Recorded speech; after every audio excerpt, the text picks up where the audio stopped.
Let's start by opening your phone's Settings app. Tap Apps, then tap See All Apps. Now find the app that's been giving you trouble and tap it to open its App Info page. Tap App Battery Usage. On the next screen, tap Allow Background Usage. You'll see two choices: Optimized, which is the default, and Unrestricted. Tap Unrestricted.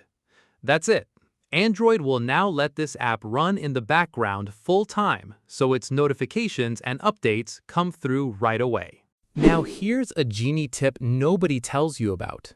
Read the screen closely because Google warns you right there that unrestricted may use more battery and can change how the app performs.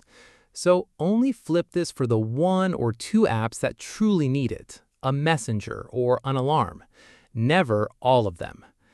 And leave adaptive battery on for the phone as a whole. Turning that off doesn't rescue a single app, it just drains your whole battery faster. That's it.